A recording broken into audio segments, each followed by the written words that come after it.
Hello everyone. My name is Leon Huang, and I'm a rising junior at Germantown Friends School. Before I get started, I would like to thank you guys for giving me this opportunity to present, and I would also like to thank Moddwyn and Dea for his contributions to the project. Um, as you guys can see from the title, my project in a nutshell is just a helpful mobile application to assist the behaviors of autistic people through mini games created using Unity. All right, so right before I get into the actual presentation, I would actually like to give you an outline of the presentation. So the first thing I'm going to be talking about is my personal experiences working with autistic people. I'll be giving an overview of autism and its problems, and my approach to these problems, a demonstration, some data, and future improvements, and then a conclusion at the end. So before I get into the actual presentation, I'm going to elaborate on my motivations for this project. So throughout the school year, every Saturday, I would be at this nonprofit organization called Autism Rec. Pretty much here, their goal is to create a world where families of all autistic children receive the support they need to ensure that they and their children live the fullest possible life despite the challenges of autism.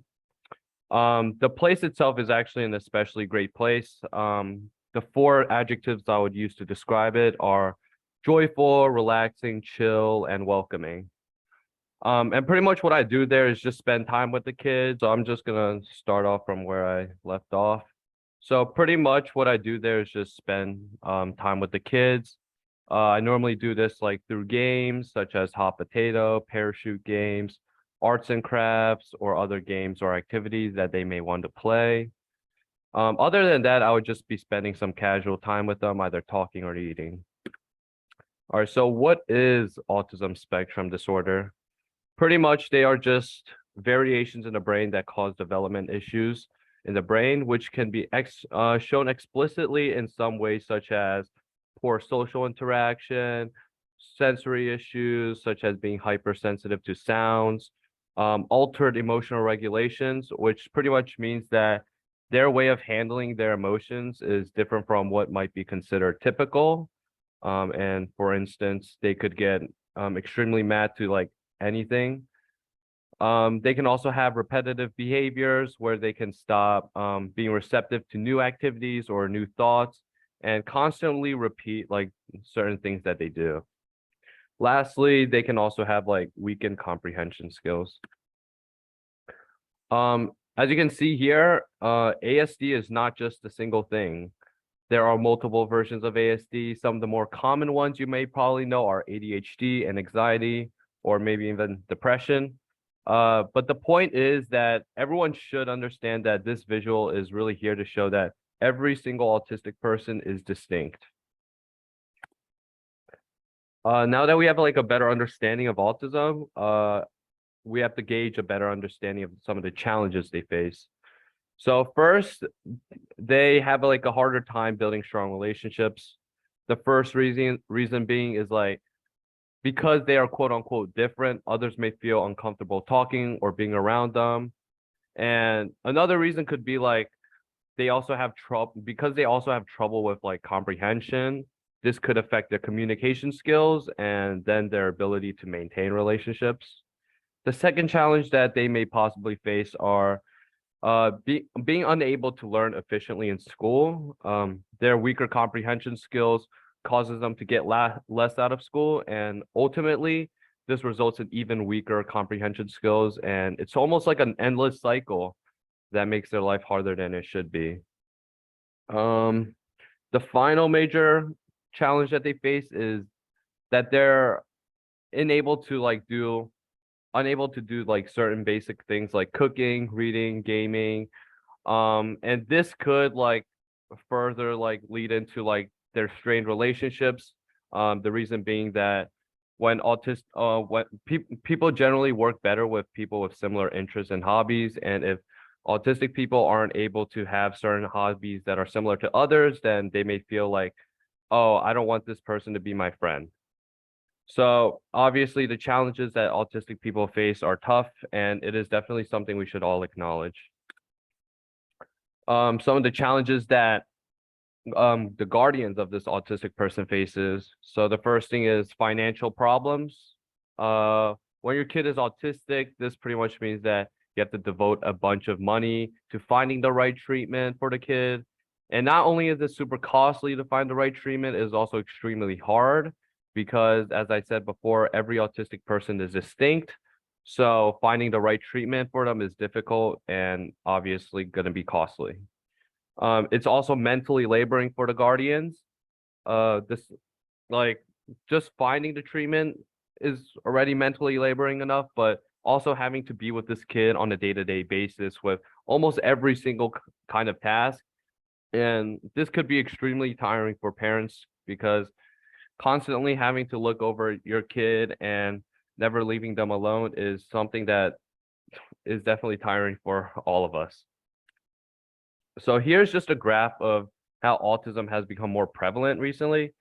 As you can see, in 1970, there was only 1 in 10,000 autistic people, and then you can see in 2000, that's when there was a major increase, 1 in 150, and then 2016 got a 1 in 54, and I'm pretty sure now in like 2023, it's around 1 in 30 or somewhere around that. So definitely rising a lot. So my approach to these problems is just creating an app with mini games. The reason I'm approaching it in such a way is to simulate the best in real life situations, which are games. Because games have been shown effective in all sorts of treatments. And especially in my years of volunteering at the organization, I found that kids definitely do work better and learn more out of games. So for my approach, not only will it be enjoyable, it will also be a game that doesn't require a company of someone else. So this means that guardians won't have to be constantly looking over them when they're playing the game, as they can just pull their iPad or iPhone out and just play the game. With this in mind, the ultimate goal of this is just to make their lives easier by improving their repetitive behaviors, comprehension skills, and decision making through these games. So some of the challenges and solutions to this approach are, the first challenge is identifying a suitable game, because as I've mentioned before, autistic people can have really limited interests, which could cause them to be extremely picky about the games they play. My solution to this would just be to provide a variety of games for them that are not too boring to the point where they will leave in the first minute, but boring enough that they will play the game for a bit and be forced to try another game.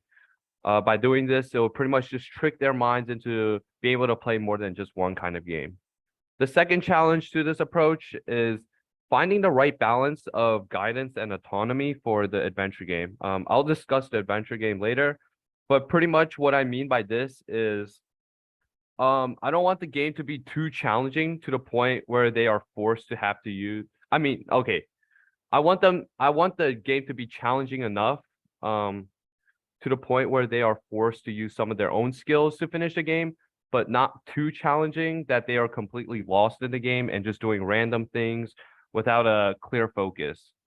By creating this balance, it will help them exercise their decision-making skills and comprehension skills, which is a key goal to my project. In other words, the solution for this will be to make the adventure game as straightforward as needed in order to maintain the game's effectiveness in achieving its goal. So right here is just an app diagram. As you can see here, the main menu has 7 different buttons, the about section, and then the 7 games, the 6 games right here. So this is just like an overview of the mini games. Matching game, you guys probably already know most of these games, but I'll just go over them quickly. Matching game is just a set of cards where you need to get a match pair to get a point. Runner game, pretty much just a dino run game, but with a different character and setting. The maze is just a maze with an easy, medium, and hard difficulty. The sorting game, it's pretty much you have to sort this amount of items in 1 minute on the clock, and then you get points off of that.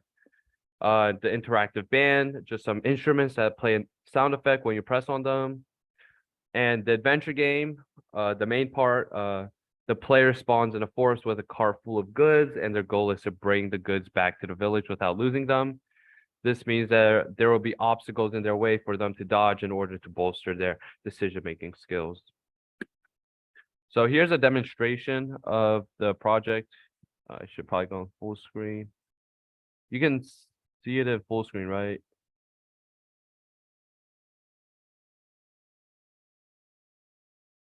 So here's just the maze game. And then there's the medium. There's the hard. This is a sorting game.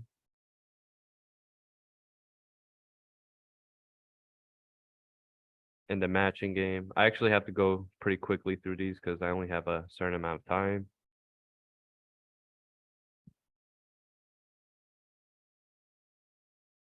Here's a runner game.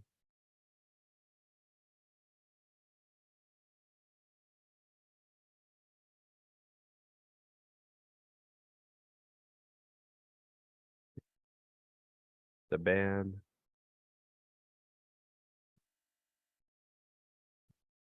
And here's the adventure game. So the first thing you do is just go to the NPC, you talk to them, and then you get instructions on what to do.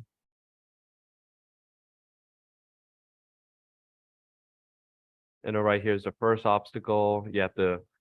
Your goal here is just to dodge the animals, because they do have a chance of taking away some of your goods.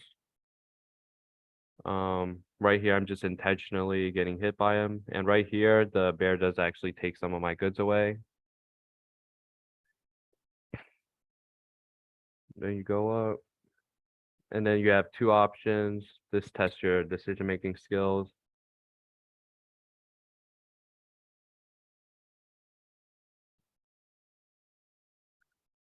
Oops. Jesus. But that's pretty much the demo. It's just you get past here.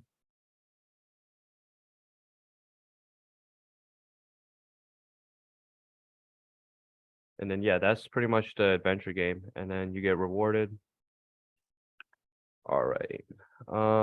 So the next thing is one of the blind spots. So after making this game, I found two possible blind spots. The first being navigability. I asked myself, how easy was it for autistic people to navigate the app? Well, as you guys may know, one of the most important aspects of an app's functionality just relies on its navigability, because if you can't navigate it well, you can't play it well, and your app is pretty much just useless. So the real question here is, how do we figure out how easy it was for them to navigate the app? Well, my original plan was to just ask autistic people at my community service to play the game and rate the navigability from there. But I realized later that the kids, they were pretty young, so they probably couldn't articulate their thoughts extremely well. So instead, I needed a plan B. And what I did was I asked volunteers and teachers at my community service to rate the navigability in the perspective of an autistic person. So pretty much in other words, I asked them if they could imagine themselves as an autistic person, how how easy was the app for them to navigate, and pretty much the results are here. So as you can see, person one indicated that it was extremely easy for them to navigate the app, and they also thought that it was probably going to be extremely easy for an autistic person to navigate the app. Person two thought it was going to be slightly harder for autistic people to navigate the app, and person three thought the same, and person four thought it was going to be slightly hard and not too easy. What I personally thought was that I would have said it was like a 4 in the perspective of an autistic person, because truly the app is an extremely easy app to navigate. But the only difficult parts may be just like some of the words on some of the buttons, like adventure game, because like some of the kids might not have like great comprehension skills, so they might be like, oh, what is this word? I don't know it, and that could ruin the navigability of the app. And for the second blind spot, I asked myself, how easy was the adventure game for the autistic people. Again, I used the same strategy to find out how easy it was for them. Person one, he rated it pretty high again, saying it was easy for them and probably easy for an autistic person as well. Person two and three thought it was probably not so easy for them to finish the game, and person four thought it was all right. Personally, I thought that the game was around a 3 or 4 in difficulty because you are given an infinite amount of chances. And with enough tries, I feel like you would get to the end, but if it was just one chance, then yeah, the difficulty would be around a 2. So some of the future improvements for this project.